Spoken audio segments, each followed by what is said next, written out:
Do not make their experience miserable as they read your claim. Okay? That's self-explanatory. Again, okay, you design it in such a way that it's easy for them to see what they want to see. Ito ho, importante ha. Yung evaluation ng inyong forms is based on the face value of the documents. Do not make them analyze your document. Yung reading in between the lines, that will not happen. Kung ano yung sinulat nyo, yan yun. Kapag sinabi mong disnick yung pasyente at wala ho siyang nakitang RR na mataas, mag-iisip yan siya. Okay? Wala hong analysis. Disnick, puro disnick. Pero wala, ang RR, ang PE nyo, normal lahat. Yung inyong admitting at final, napaka-toxic. Yung PE ninyo sa CF4, normal lahat. Will they give you the benefit of the doubt na baka nagkamali lang ito si Doc? Baka nakaligtaan lang nila? Baka toxic? Baka iba yung iniisip ng gumawa? Wala akong ganyan. Wala akong silang pakialam dyan. Example, COVID. Lalo na ho yung COVID kasi sila mismo kinasuhan. Take it or leave it. Kapag hindi nila nakita, denied. Why will I sacrifice myself dyan? Kung bayaran ko yan at hindi na fulfill at makuha ako, kakasuhan ako ng kuha. Okay? Kasi may mga nakasuhan ho. So, some of them will not see it that way.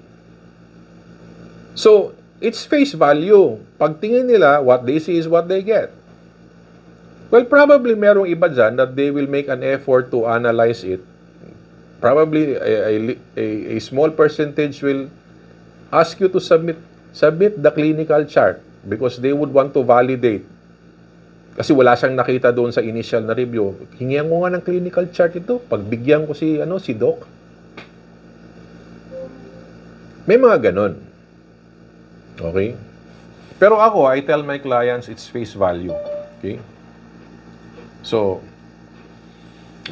they will not analyze it. So, if that is the case, okay, sana, ganito yan. Yung chief complaint mo, na out of this world, okay, iwasan nyo. Okay? Yung chief complaint na wala dito at wala doon, okay? Kapag may residente kayong ganyan, okay, i-kick out nyo na kasi dyan ho kayo malulugi. Kapag yung history na ginawa ng residente ninyo are incomplete or irrelevant, okay? Meron ho akong nakitang mga chart, ginawa ho ng cardiologist, puro arrow. Okay? Patient, not feeling well, arrow, chest pain, arrow, admit. Oh, di ba? Napaka-shortcut, arrow. Sabi ko, kaya naman pala na-deny ito. Kasi yung sinabit ninyo ganito, puro arrow. Okay? So, hindi ho pwedeng ganun. Okay? So, if your doctors are doing it that way, napaka-shortcut, okay, it's not helpful. Okay? At yung mga irrelevant, Diyos ko, wag na. Vital signs, all normal. Marami hong ganito ha, bantayan nyo. Naglagay kayo, puro normal. Ba't nyo inadmit yung pasyente, puro normal? Okay? Stable naman pala ito, di pang outpatient lang. Ba't nyo inadmit? Okay? So, pagdududahan ho kayo. So, make sure ho na malinis. Okay? Your PE benign at inconsistent with the diagnosis. Okay? Mahihirapan ho kayo dyan.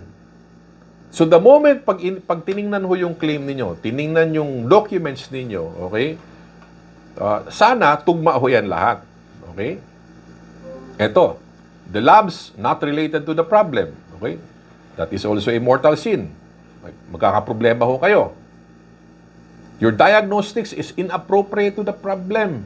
It's not related. At tawag ko dyan, overutilization. Sa insurance, tawag dyan, overutilization. Hindi ho pwedeng ganun. Okay? At times, pagbibigyan ho kayo, sige na lang, kay toxic, nagmamadali ako. Okay? Kaya ho ang solusyon nila dyan is yung global budget. Too many medicines not related to the diagnosis. Okay? It's also a potential problem. Meron din ito, yung opposite kanina, walang clear intervention. Okay? These are the classic things that you should avoid. Okay? And you also have RVS code that does not match the diagnosis and the procedure. Ito, ang dami ho na to. Especially for hospitals who do not actually review their claim before submitting to PhilHealth, it's going to be a problem. Okay? And ito, the final diagnosis does not match the clinical management is also a problem. So basically, the tip here is this. Do not give them the reason to doubt. Do not give PhilHealth the reason to suspect or to create mistrust. Okay? Again, gusto kong linawin, wag nyo silang bigyan ng rason. Kasi historically meron talaga mga fraudulent. And then they do not know who is fraudulent or not. But they get to see the pattern. Nakikita nila yung pattern. Kung kayo ay doktor, you are attending right now, and for some reason, marami kayong pasyente, and yung mga pasyente ninyo at diagnosis ninyo ay kasama doon sa listahan na binabantayan nila. If they get to see your name in 1 month several times, they actually know your pattern already without using the system. Kasi nakikita yung pangalan mo eh. So that's how it is. Yan ho ang sa fee-for-service noon. Okay? So a lot of these, they are just names. There are no faces. Then malalaman mo sino ito. Kahit yung PF ho ninyo, paminsan nakasulat doon. Okay? So, for them, okay, if hindi ho tugma ito, okay, pagdududahan ho kayo. So again, what I'm trying to say, do not give them the opportunity to doubt you. So, yun lang. Make it appear na it's aligned with the quality policy, okay? Or the CPG.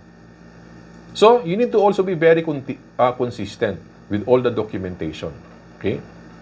Basic ho yan.